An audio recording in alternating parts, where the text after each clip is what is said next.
ఓం శ్రీం హ్రీం క్లీం గ్లౌం గం గణపతయే నమః. పరవరద సర్వజనం మే వశమానయ స్వాహా.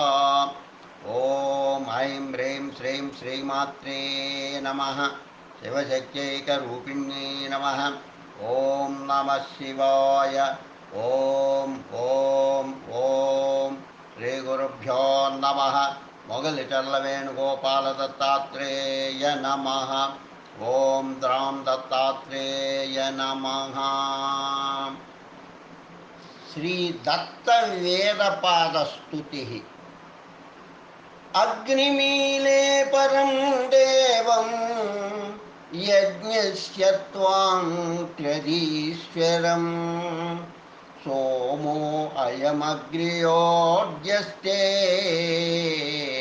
హృది స్పృగస్తు చంతమః.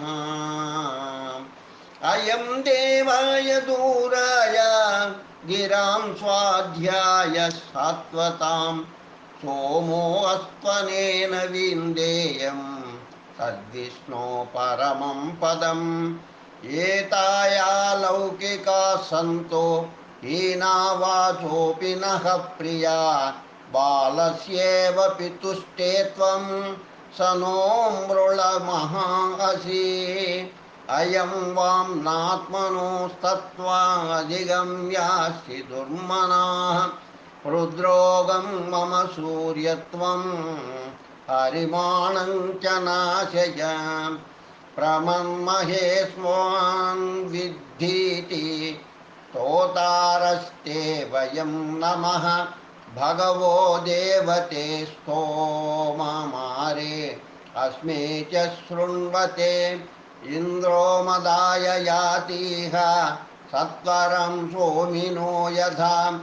స్తోత్రూనేహి తదాస్మాస్తే మా దీర్ఘావో భవంతు నః.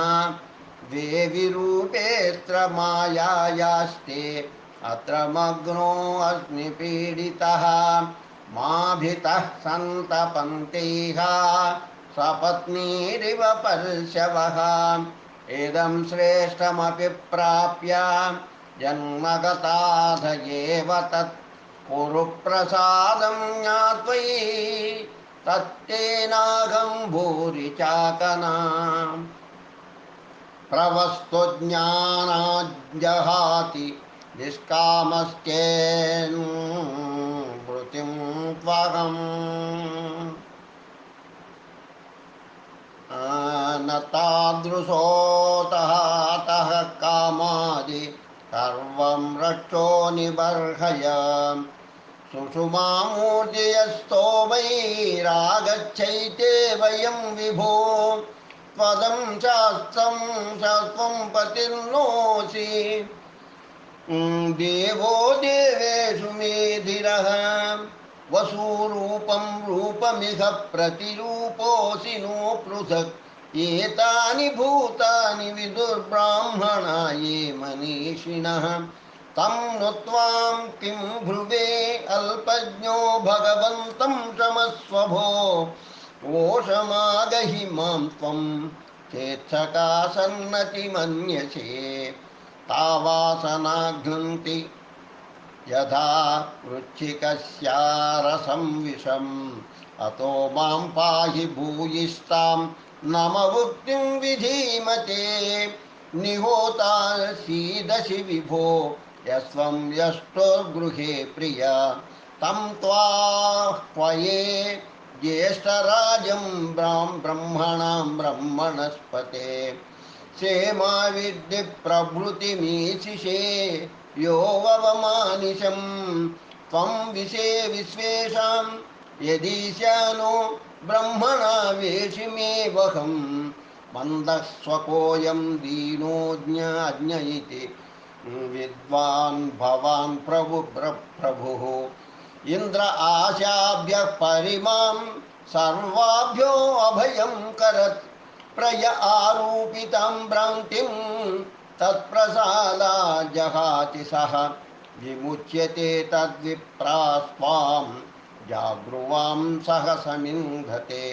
ఇచ్చంతి దేవాగపి తే ప్రసాదాయ नृजन्म तत् विद्वान्नामानि ते दत्ता विश्वाभिर्गेर्भेरीमहे इन्द्रत्वा भजतः सूरेर्दुर्लभं किं तरामि तत् भक्त्या क्लेशादितेनावा गम्भीरा उदधीरिवा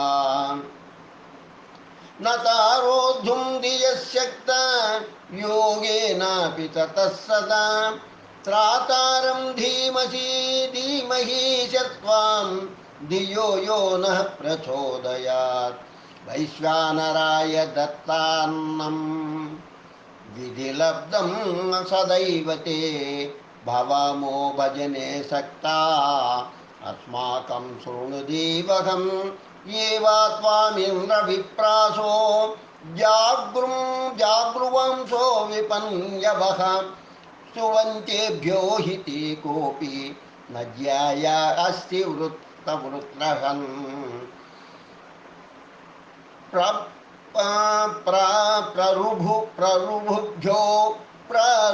प्ररुभुभ्यो गृणजस्ते मतेभ्यो अप्यमृतत्वमित् दत्तं स्मृता तव मनोरथ आयातु पायसाम्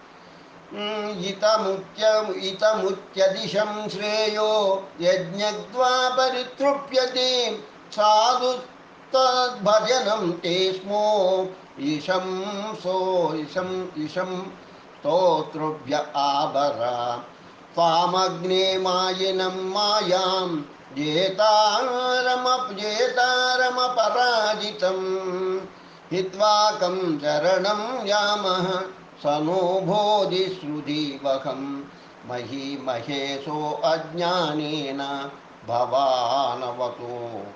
भवानवतु मावृतं यथा वै सूर्यं स्वर्भानुस्तमसा विद्यदासुरः प्रयुञ्जति यदात्मानं मनीषा मनसा सह तदैव भवतैकान्तं जानता संगमे महि ऋतस्य गोपास्त्वं देहि मह्यं शं युञ्जते धियुः भीताय नाधमानाय ऋषये सप्तवध्रये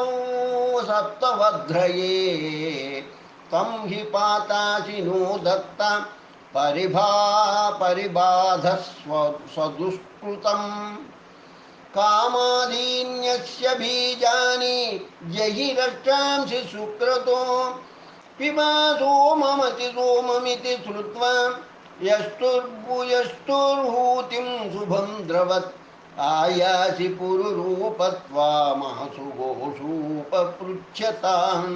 इन्द्रं वोदान्यं न पृथग्न्ये मायाभिर्भवान् पुरुरूप इति चेत्व मित्रा सुषहाङ्कृधि यज्ञादीश सर्वे त्वन्मया गपितेषु नः जपयज्ञो मतस्तेन समुपोष्णागमे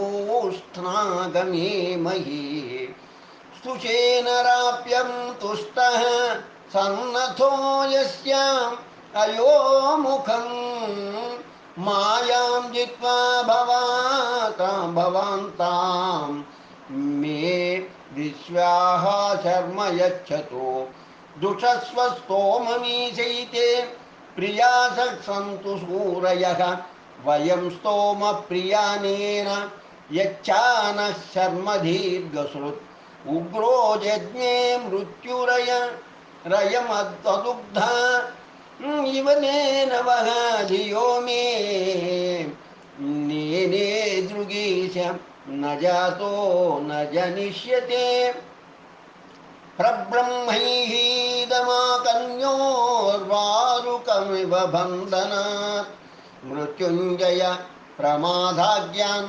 मृत्योर्मुच्चीयमामृतात् यदद्य वर्ष्ण्यतेनैव पश्येम शरदस्यतं स्तोत्रायते हते मृत्युः जीवेम शरदस्यतं प्रत्युत्तमं महेशं त्वां मनामहमिहागहि मृणासु सुक्षत्रं मृळय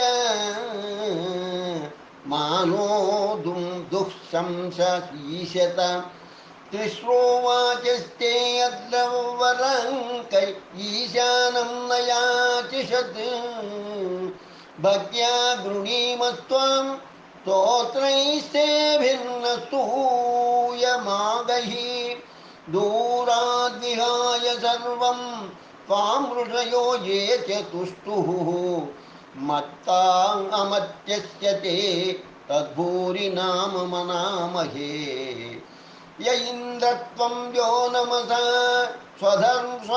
स्वध्वरो हीति संस्तुतः इंद्रो ब्रह्मेन्द्र ऋषिरीत्युप ब्रह्माणि नः शृणु वयमुत्वा वरं देव अस्मभ्यं शर्म सप्रदः मनामहे प्रणन्तं तदभित्वामिन्द्रनो नुमः प्रकृत्या प्रकृतान्यभिसूक्तानि कृण्वन्तं जातवेदसं त्वां गृह्णन्ति न के त्वं हि येषामिन्द्रो युवासख त्वावतः पाहि नो मर्त्यान्यत इन्द्रभयामहे आदिश्य पदभक्तिं ते ततो नो अभयं कृधि आत्मारथं न तुरगैः स्तोत्रैः स्वावर्तयामसि सत्वं न